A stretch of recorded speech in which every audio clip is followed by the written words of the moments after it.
Hello. Hello. Happy Saturday, everyone. Welcome in. Thank you, Istanbul, for greeting everyone. Wonderful moderator that you are. And welcome in Susan, Wild Horses, Liddell, Kai, and Donna, Dennis, Molly Ann. Great to see you all. And Kai, you're from Oslo. I remember you've been in here before in the chat, so that's great. Must be really late in Oslo.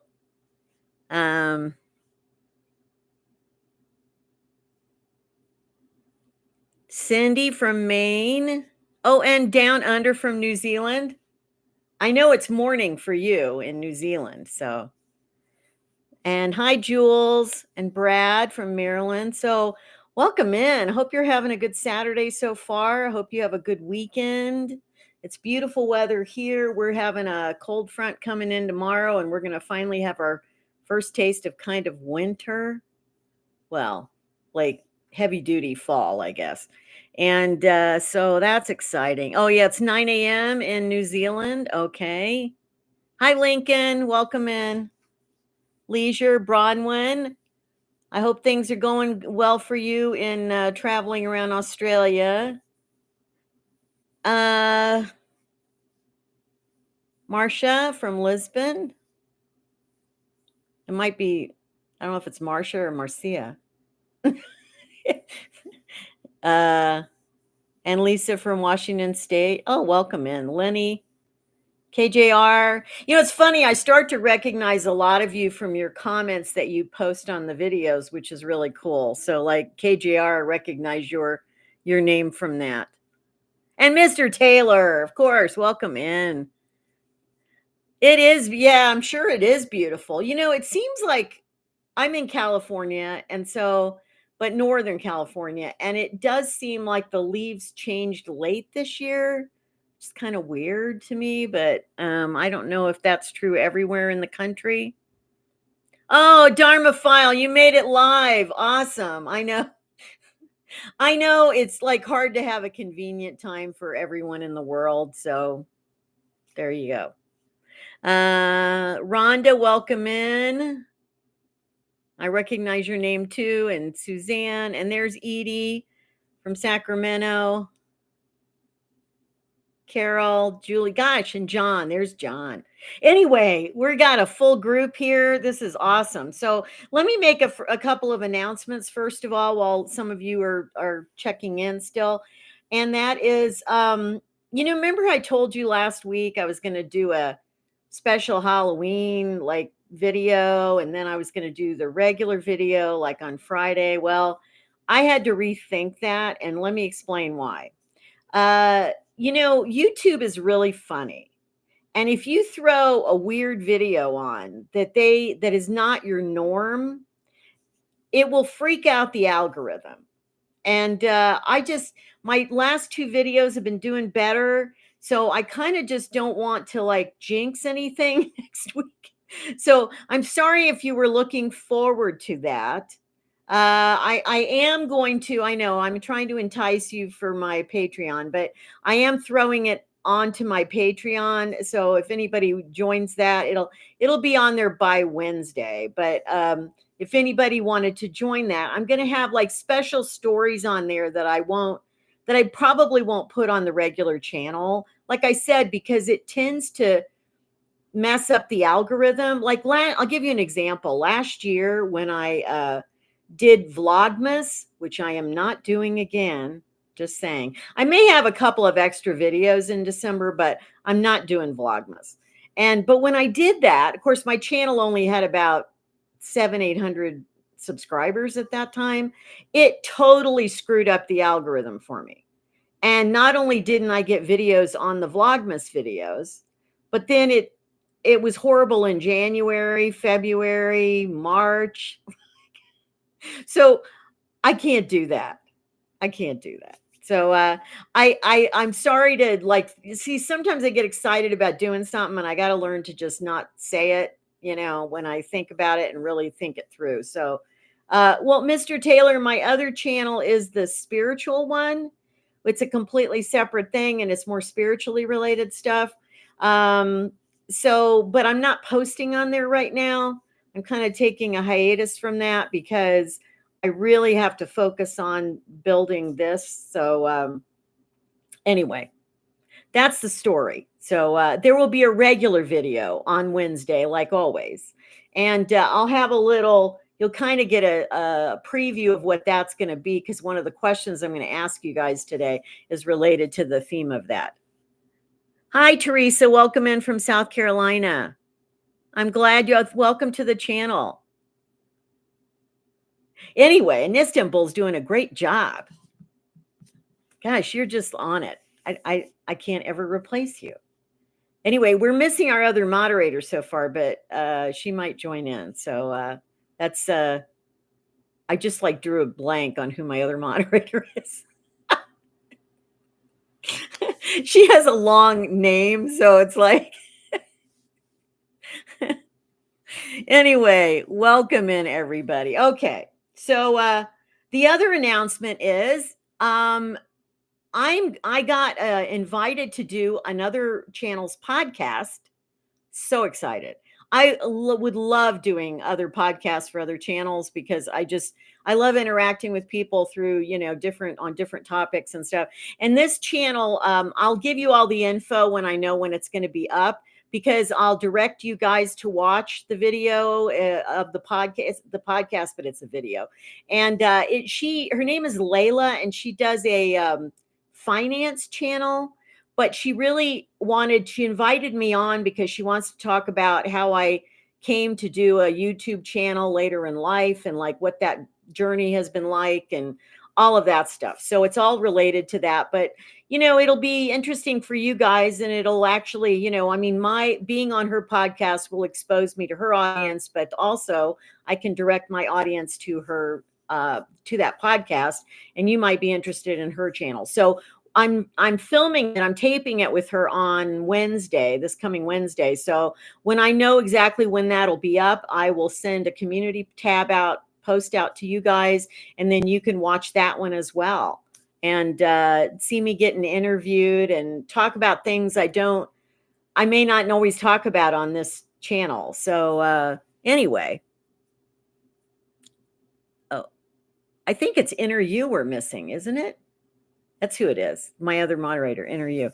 Anyway, yeah, Donna, I know. And I hope, I have gotten a couple of other requests to do these, but they're from really small channels that I know it probably wouldn't really benefit me. Her channel is a little bit bigger than mine. I think she has about 30,000 subscribers.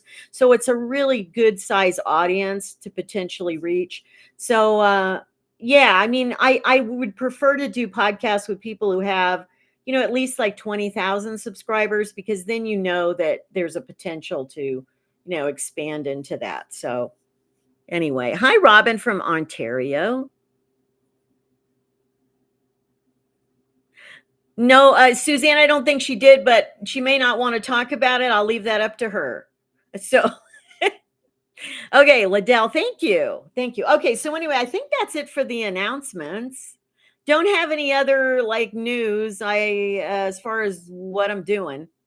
So, I mean, I got all kinds of spreadsheets and planning sheets and everything else, but it'll be another couple 2-3 weeks maybe before I really have a better idea. So let's get into our comments of the week. I have two again. I seem to be in this thing now where I'm picking two every week, so bear with me. There's so many good comments. I mean, in fact, you know what? One of these days when I really get a lot of good comments, I'll probably read a few more occasionally. I'm just not going to do that every time. So let me first read one from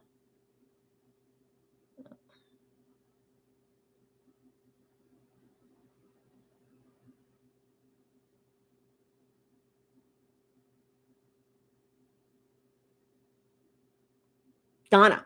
Okay, sorry, there was dead air there for a second. Okay, this is from Donna and at 2394. So I don't know if she's ever been in the chat. I don't think so. Anyway, she said that she loved the video, and this was the video I just did this last week about how, when it is harder to be alone, like times when you would need somebody there. And so she said, anyway, I love this video. When I was younger, I treasured solitude so much. Facing solo aging, I now realize how important it is to nurture friendships.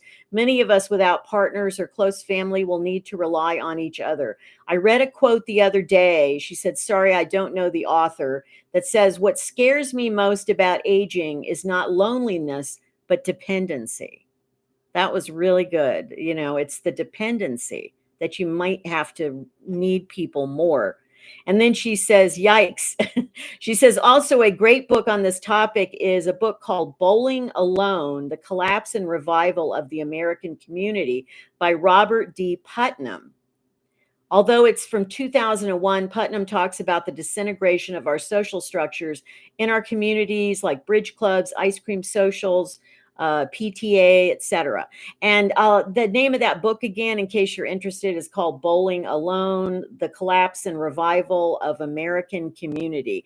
I will try to just at least post that after the chat's over. After the live's over, and so that you can have that in writing. But I remember, I don't think I've read that book, but I'd heard about that book and what it was about. So I think it really kind of opens your eyes to how, and that was back over 20 years ago. And the culture was already kind of disintegrating. And that was before the real rise of social media. So anyway, I missed a lot of comments over here. Uh-oh. Istanbul, you told people, didn't you? I missed it. Okay. Anyway. Okay, I'll reread the chat, Istanbul. Okay, so now I'm except I missed his, but that's okay. That's me. I was reading this. So, okay. The next comment, or the quote that or the comment that I really loved, is from someone named Susan Hickey. And she just gave some really good. It was such a great idea for Christmas. Now, it may not work for all of you if you're alone for Christmas or whatever, but I just loved her idea so much. I thought I got to share that with people. So, anyway, she says, starting in my 60s, after I became an empty nester as well as an older divorced woman, I frequently asked nearby women friends to have a special Christmas Day brunch with me. I serve a couple of hot dishes and bakery treats, and though I'm not artistic, I make special favors for my guests. I thoroughly enjoy myself with the preparations. She said these brunches start at 11 a.m. or noon on Christmas. Many of my brunch guests see their relatives in the late afternoon or evening, but my invitation gives them some fun earlier in the day. It also gives me a Christmas tradition of my own. I just thought that was lovely. I really did. I thought that was a beautiful thing to do. So not all of you are in a situation you might be able to even do that, or maybe want to do that. But I just thought I needed to share it with you because it is a really nice idea. So it's not like you're doing a regular Christmas with someone. It's just a special brunch to get together and just, have a good time for an hour or so. And then they can go on their way and do other things. So I just loved it. Thought it was lovely. So wanted to share that with you. Oh, is it on Netflix, Bronwyn? There's something like Bowling Alone. It's called Join or Die. I'll have to look for that. I don't know if it's Netflix, maybe in your country. I'm not sure. We don't always get the same thing. So I'll check that out. Join or Die. Okay. Oh, Mr. Taylor says one of our local parks is sponsoring a community campfire tonight. So excited to meet some new people. That's great.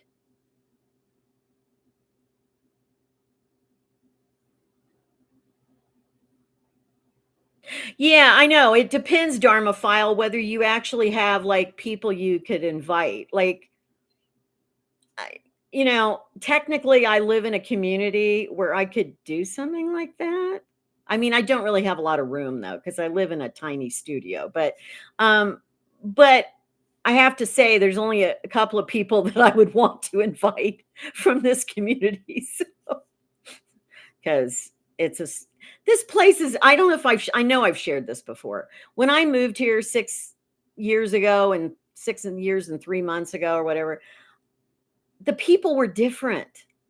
We had I did interact more with people, and there were a lot more really nice people that lived here. And now I don't know what's happened to this place. I really don't. It's kind of scary. And I call it the hood because they've let way too many people in here that are like drug users and things like that in general. So it's a really not a good scene. So yeah.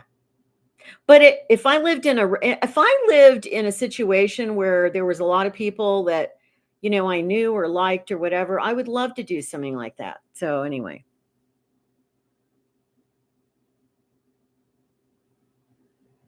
A dirty Santa gift exchange. Okay, keep it clean, Mr. Taylor. No, I'm joking.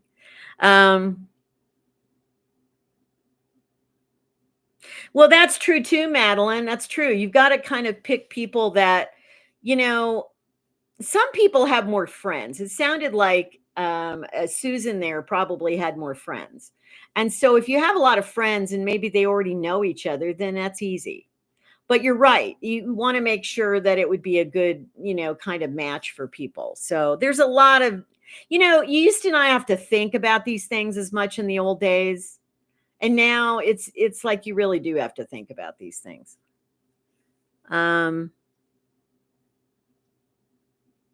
Yeah, T-Bark, I know what you're saying about the podcast, but the thing is that what I have found when I've actually looked, I've gotten a couple of invites from channels that were really small. But when I looked at their videos, I was like, no. It has to be something you believe in too, that like I love Layla's videos. In fact, I had already watched her videos on finance stuff like maybe a year ago. Like I'd been watching her. So it's somebody I have to really like their channel. Let me put it that way. It's not that I would exclude a small channel, but I'd have to really like what they're doing. So let me give that disclaimer to it. Oh, that's great. See, some of you are doing some nice things at the holidays. That's great. Dennis, welcome in.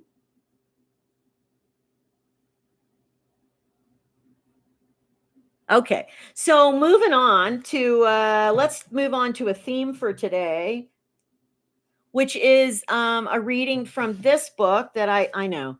I don't even say it.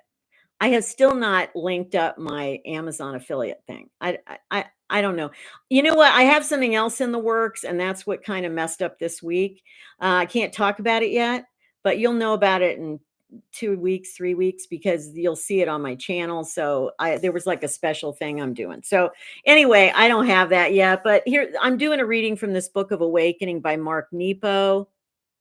You guys can see that.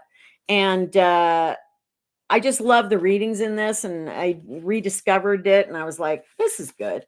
So this reading today is on If Not Now, When, which is really appropriate for me. So I have to I thought, you know what? I need to hear this message. Maybe they need to hear this message too. Do you have this book, Dharma File? I know, it's great. Okay. So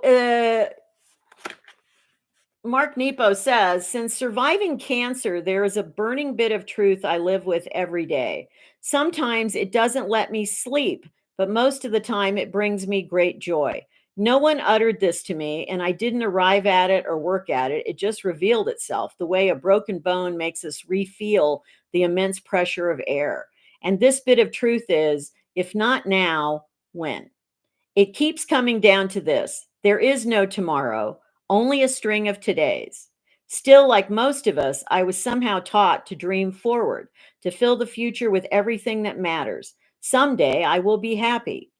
When I am rich, I will be free. When I find the right person, then I will know love. I will be loving and happy and truthful and genuine then. I'm sorry. It's funny just to read that. So, anyway, but he says, but almost dying seared the sense of future from me. And though I expect to live a very long time, though I make plans and look forward to the many things I plan, I have no choice but to dream now. I start out, as I always have, pouring the best of me into an imagined time yet to be. But then I hear, if not now, when? And the best of me floods back to the only place it truly knows, which is now. This all helps me understand a story about Jesus very differently. I'm thinking of the young rich merchant who approaches Jesus after his Sermon on the Mount. He admires Jesus so, is truly touched, and wants to join him. So he asks with great sincerity what he needs to do, what arrangements need to be made. And Jesus opens his arms and says, "Come with me now, drop everything and come." The young merchant stumbles and cites his many yes buts, like he can't leave his business so suddenly, he has to leave word, he'll need to gather fresh clothes, how much money should he bring? With open arms, Jesus simply says one more time, "Come with me now." How often do we all rehearse this moment, putting off love, truth, joy, and even God, citing our many yes buts to ourselves, when all we have to do, hard and simple as it is to drop everything and come now? I just thought that was amazing. That was a really lovely, um, just reminder that what are you waiting for? What are you waiting for? So and it's a reminder to myself too, especially as we get older. It's easier to do that when we're younger, to think, "Oh, I have plenty of time to do that." Of course, none of us never knows ever knows how much time we have. But as we get older, we even have less time. So I feel that pressure. That's one of the reasons I really wanted to do this, change in my life. But then there are practicalities to consider. Like, I do get the point of that, which is that don't just sit and plan something, but don't ever do it. That you have to just sometimes just take the leap. And so, it's a balancing act, because there are, obviously you're not going to go off halfway around the world and try to live if you have no money or you don't have enough money, because that would be, especially when you're older, that would be ridiculous to do that.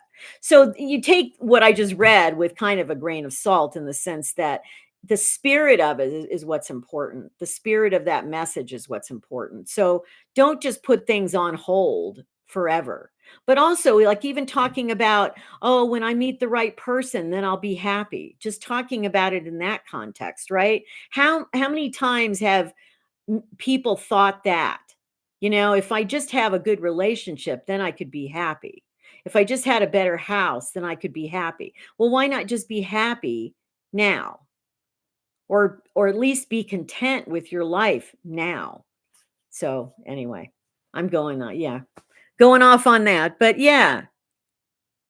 Oh, is it Dharma File, a different book? Okay.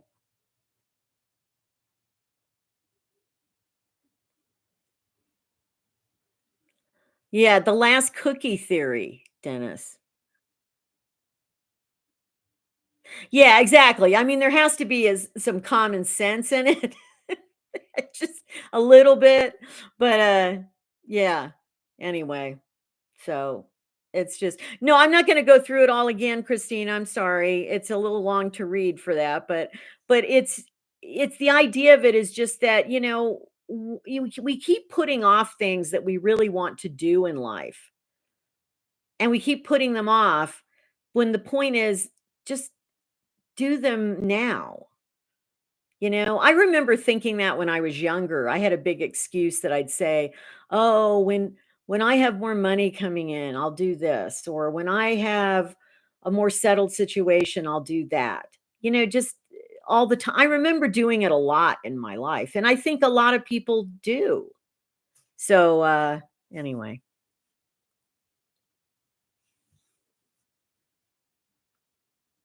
Hi, Mimi's Place. Welcome in. Oh, thank you. I'm glad you're welcome into the channel. Exactly. I mean, like I said, Noreen, it's like practicalities. If you don't have money, you're not, you're, there are things you're not going to do, obviously. Um,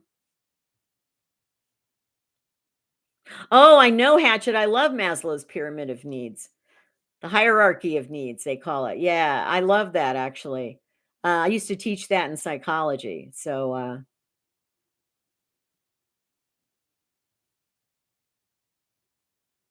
well, anyway, so that's kind of the inspiration for today. We're about a little bit halfway through here. And so I'm going to ask, well, first of all, if you guys have any questions you have for me, don't ask them right at the right now, but think about what you want to ask. And in about 15 minutes, I'll have you guys ask me some other questions. But anyway, so the first, I have two questions for you today as my chat, as my viewers to answer. So the first one's pretty easy. This ties into my topic for my video on Wednesday that's going to be up, which is about romantic love, or romantic relationships. So I'm asking you guys, how many times have you been in love? How many times have you been in love? And so I'm going to let you guys answer, and then I'll tell you my answer on that. But so how many times have you been in love? Okay, Jamie is the first to respond with one. Donna, 3 times. Cynthia, 3 times. Okay. Yes, romantically. Yeah, Noreen. 2, 3. Mimi says 3. Twice. Linda, twice. In love? Question mark. Tiny Fairy, 1. Jan's, 2. Lisa, 3. Now I realize I don't know all your ages and stuff, so if you're younger, obviously the answer will definitely probably be less. But 1, 1, 2, twice. Oh, Noreen says once. Okay. 1 at 16. Donna. Tatchett says at least once. Okay, because you were married. Mimi says 60. Oh, you're giving your ages now. Okay. It's like 61 times. Sorry. 52. Okay. Oh, Jennifer, never mutually. Oh, that's not good. Mr. Taylor, 2. Dennis says in less to you're being probably pretty honest there, Dennis.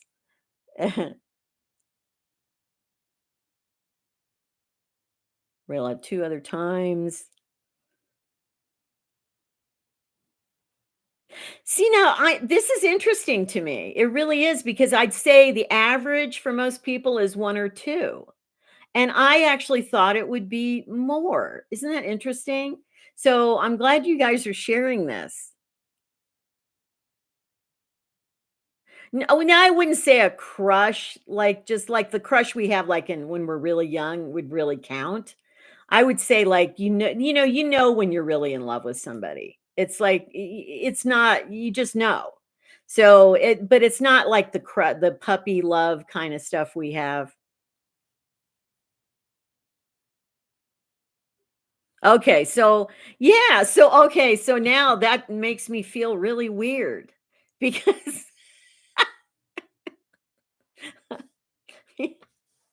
because I have like 6 times.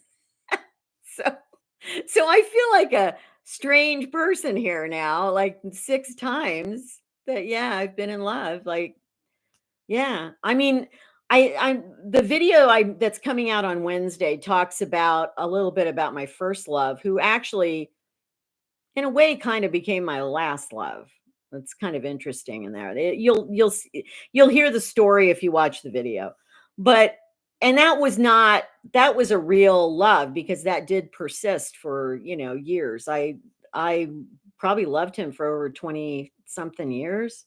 So but that one, I had another love in college. I had a love when I was in the Peace Corps. I don't count my first husband because wasn't in love with him. The second husband, though, I was, so I count that. Uh, Maybe it's only 5. And then there was the last relationship I had, really, that we were together 13 years. And I loved him. So I guess 5. I was thinking 6. I guess I'm thinking 6 because the first love also kind of bookended everything, and so there was, like, 2 different phases of that. So, yeah, yeah. So I thought I was kind of the norm that way. Apparently not. I so, "Oh, no." Yeah, but platonic love, I'm talking about really, like, romantic, like, that type of love where there's been a physical relationship and stuff. But, yeah, platonic love is different. Well, yeah, it was interesting. It was and I mean, hmm. I say, as I talk about in my video Wednesday, the first love that kind of became the last love was the biggest heartbreak. And what's weird about that is I actually technically broke up with him both. There was 2 breakups involved. Once when we were in our teens and once when we were like 42. And both times I actually broke it off with him. But it didn't mean that I didn't love him still. It's just that it wasn't working. So yeah. But that's the one that probably hurt the most emotionally. But in fact, you'll see it in my video Wednesday. After I tell the story, I got really sad just on camera. Like I wasn't crying, but I got so sad that you can just see it in me. Like I watch, I had to edit the video to put it, up there and schedule it for next Wednesday. And I was like, wow, that really did affect me just talking about it. So anyway, I think I am an anomaly. Yes, Mr. Taylor, in more ways than one. I just I'm just it's so weird that I just thought most of you guys would say, "Oh, like, 4 or 5 times or something." I'm like, I think yeah, a weird life, I guess. Noreen, it's been both. The last relationship, well, not the last relationship, not the last love thing, whatever. He broke up with me. Uh and the second one, he broke up with me. The third one, it was kind of a mutual thing, I guess is the way to say it, so it was not just clear. So, yeah, it just depended, but no, yeah. And that's the people that I really was in love with, but there were other, romances that I wouldn't say I was in love with the person, so, but they were, a lot more brief or something like that, so. Oh, good, down under 6 times, alright. Good. I I'm just glad I'm not the only freak here about this. Anyway, hopefully you'll enjoy my Wednesday video because I think it'll fill in a lot more about how I feel about that kind of, having a romantic relationship and stuff. So, well, Jules, you know what? There is really nothing. I mean, I don't feel that way now because I haven't had that in over 20 years, but I was more resilient then, I guess. I don't think I would be as resilient now in the same way because we do change as we get older. Yeah, Donna says Italians are lovers. Yeah, I am. For those of you who don't know, I am half Italian. So, yeah, maybe there's something genetic going on there.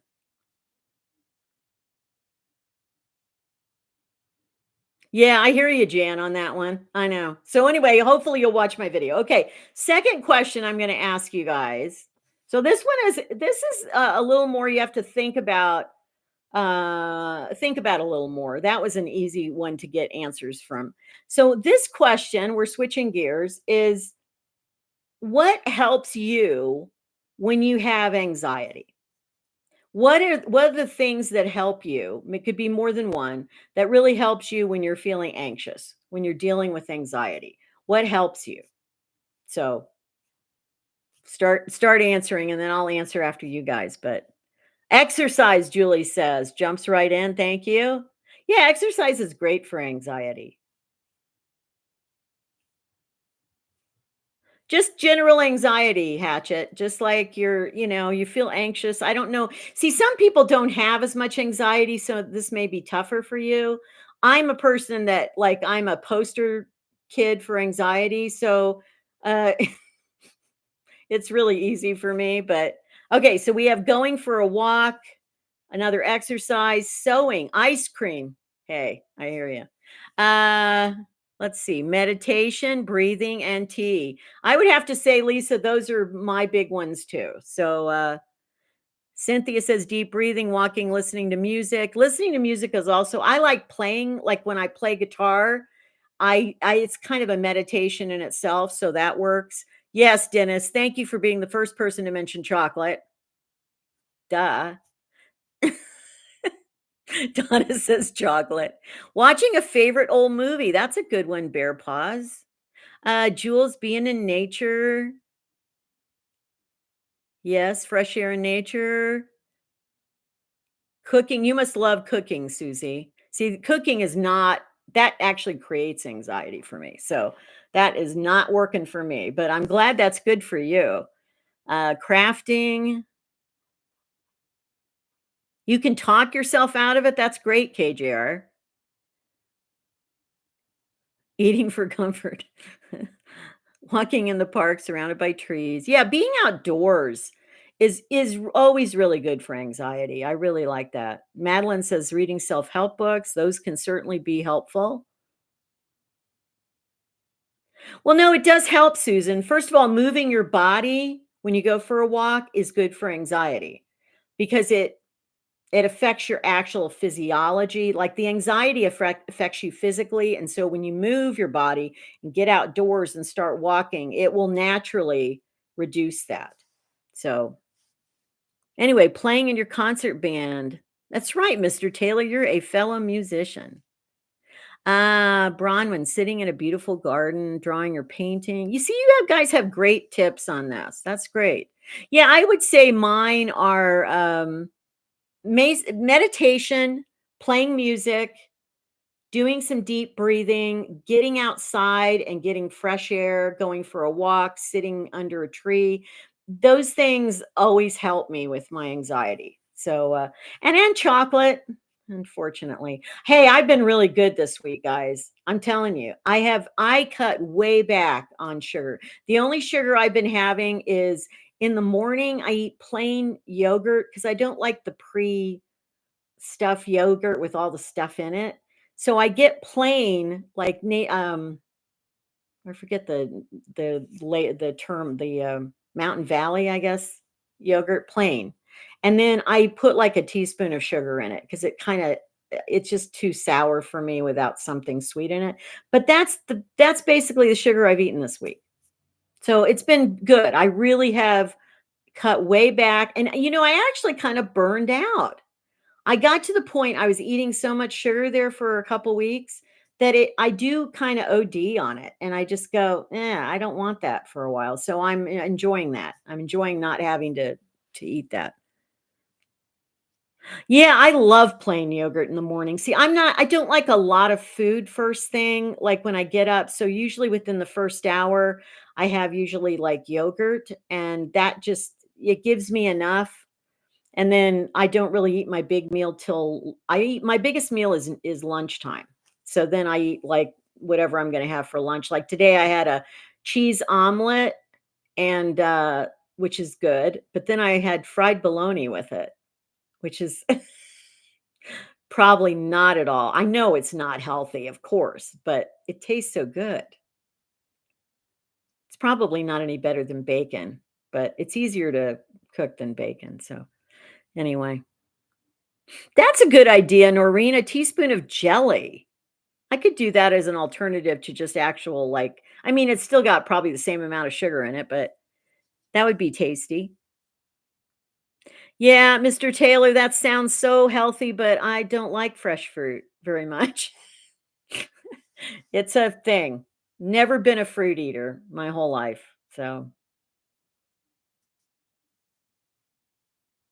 yeah, well, I'm not doing a keto thing, Dharmaphile, but it is very keto. Yeah, I had total protein for lunch, so You've never had fried bologna? Okay, seriously, how many of you have had fried bologna? And like, because I know some people have never done that. My mother was the one who got me into fried bologna, and she was from the South, so I don't know if it's a Southern thing or not. So, but yeah, I mean, we always had, not always, we occasionally had fried bologna sandwiches. That was like a thing growing up.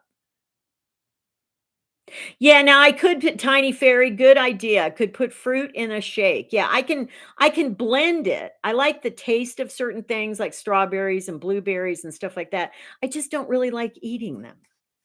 So if I put them, yeah, if I put them in a blender and have them in like a protein drink, then I do like it that way. Yeah. Oh, Bronwyn. So I doubt you probably don't have that in Australia. You take bologna. Now, I always get just the beef bologna. I don't get the other kind because I don't know what the heck's in that. But I get the beef bologna, the Oscar Mayer. And then what you do is you just put a couple of slices in a pan. You have to cut a little Pac-Man uh, ho- uh, the slice out of it, because if you don't, it bubbles up the bologna when you fry it, and you just cook it on like low to medium heat for, I don't know, 5 minutes, something like that. You turn it over, do each side so it gets kind of singed. It makes the bologna taste different. It doesn't taste like just normal bologna you would put on a sandwich. So anyway, for those of you who don't live in the US, you may not know about the fried bologna things.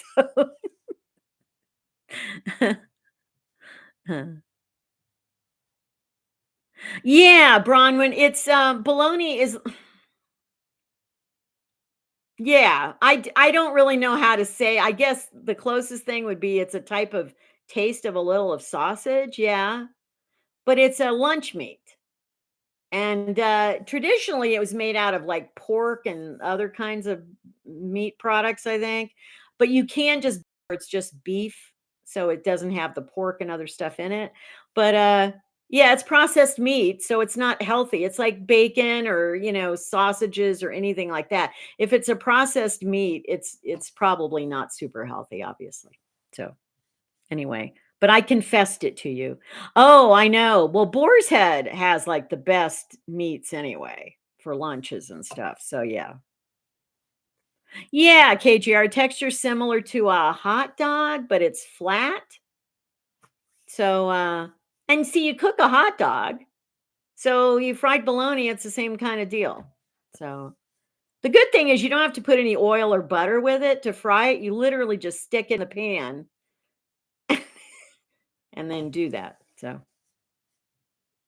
oh, you call it luncheon sausage there, Bronwyn? Okay. Exactly, you have to cut the edges. Like I said, you have to put a little Pac-Man slice in it. That's what I do. So, yeah, I haven't, well, I don't get Boar's Head anymore where I live now. They don't have it here at the stores. So, but I used to love it. But you're right, they did have a major recall. Yeah. Okay. Anyway, thank you guys for sharing what helps you with anxiety. So, any other questions you guys have now, that would be great.